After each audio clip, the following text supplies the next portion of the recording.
அண்மைச் செய்தி.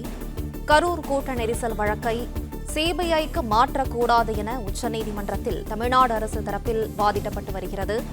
கரூர் கூட்ட நெரிசல் வழக்கை சிபிஐக்கு மாற்றக்கூடாது என உச்சநீதிமன்றத்தில் தமிழ்நாடு அரசு தரப்பில் தெரிவிக்கப்பட்டிருக்கிறது. கரூர் கூட்ட நெரிசல் வழக்கை சிபிஐக்கு மாற்றக்கூடாது என உச்சநீதிமன்றத்தில் தமிழ்நாடு அரசு தரப்பில் தெரிவிக்கப்பட்டிருக்கிறது. அண்மைச் செய்தியாக பார்த்து வருகிறோம். விசாரணையில் தொய்வு இருந்தால்தான் விசாரணையை மாற்ற வேண்டும் என்றும், எஸ்ஐடி தலைவர் அஷ்ரா கார்க் மிகவும் திறமை வாய்ந்தவர் என்றும் தமிழக அரசு தரப்பில் தெரிவிக்கப்பட்டு வருகிறது.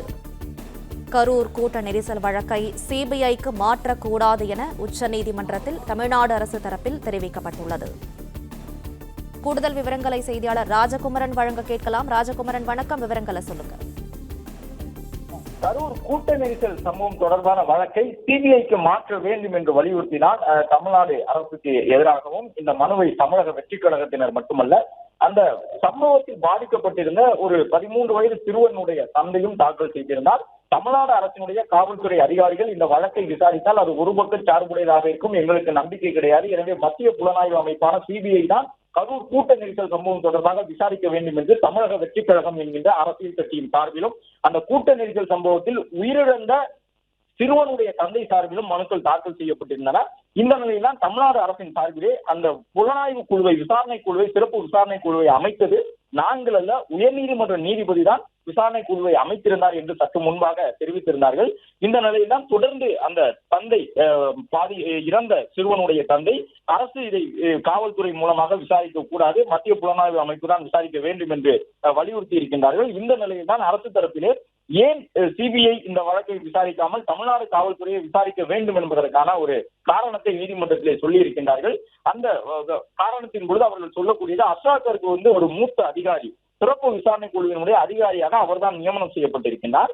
மத்திய அமைப்பான புலனாய்வு அமைப்பான சிபிஐ உள்ளிட்ட விசாரணை அமைப்புகளில் ஏற்கனவே அஷ்ரா கார்க் பணி செய்தவர், ஒரு அதிகாரியாக ஏற்கனவே அவர் பணி செய்திருக்கின்றார். இப்பொழுதும் தமிழ்நாடு புலனாய்வு அமைப்புகளிலே அவர் செயல்பட்டுக் கொண்டிருக்கின்றார்.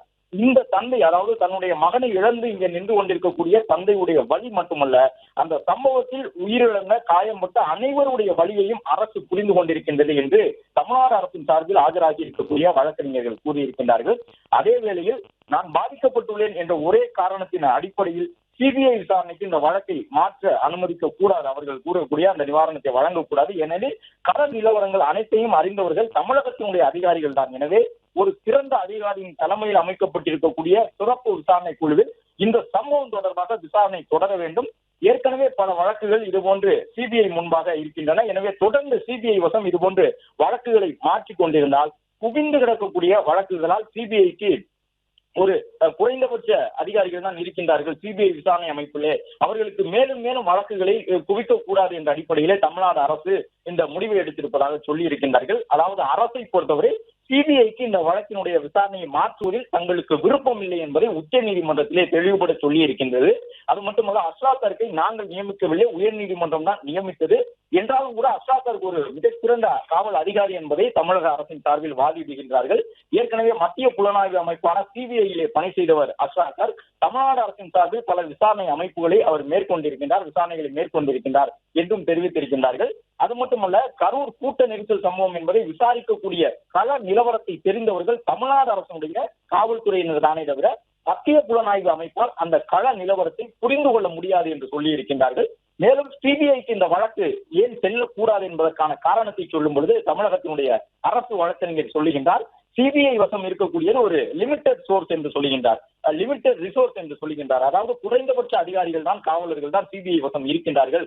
அப்படி லிமிடெட் ரிசோர்ஸ் என்று சொல்லக்கூடிய வகையிலாக குறைந்தபட்ச அதிகாரிகள் இருக்கக்கூடிய விசாரணை அமைப்புகளிடம் மேலும் மேலும் வழக்குகளை குவித்துக் கொண்டே இருந்தால் அவர்களுடைய விசாரணை தொய்வடையும் என்பதாக தமிழக அரசினுடைய வழக்கறிஞர் இந்த வாதத்தை முன்வைத்திருக்கின்றார். தமிழக வெற்றிக் கழகம் சார்பில் விஜய்க்கு எதிராக உயர்நீதிமன்றத்தினுடைய தனி நீதிபதி கூறியிருந்த கருத்துக்களுக்கு எதிராகவும், அதே போன்று சிபிஐ விசாரணைக்கு இந்த கரூர் கூட்ட நெரிசல் சம்பவ மரணங்கள் விசாரணையை மாற்ற வேண்டும் என்ற அடிப்படையிலும் வழக்கு தாக்கல் செய்யப்பட்டிருக்கின்றது.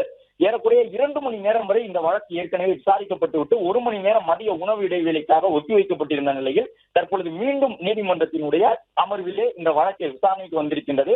இன்று முதல் கட்ட விசாரணையின் பொழுதே தமிழக அரசை நோக்கி ஏராளமான கேள்விகளை இரு நீதிபதிகள் அமர்வு எழுப்பியிருந்தது. மேலும் சென்னை உயர்நீதிமன்றத்தினுடைய தனி நீதிபதி கடந்த 5 நாட்களுக்கு முன்பாக விஜய் குறித்த கருத்தை தெரிவிக்கக்கூடிய விதமாக ஒரு மனுவை விசாரணைக்கு எடுத்திருந்தார். அந்த மனுவை சென்னை உயர்நீதிமன்றத்தினுடைய தனி நீதிபதி அவர்கள் விசாரணைக்கு ஏற்றதே தவறு என்பதை உச்சநீதிமன்றம் தன்னுடைய கருத்தாக சற்று முன்னர் சொல்லி இருந்தது.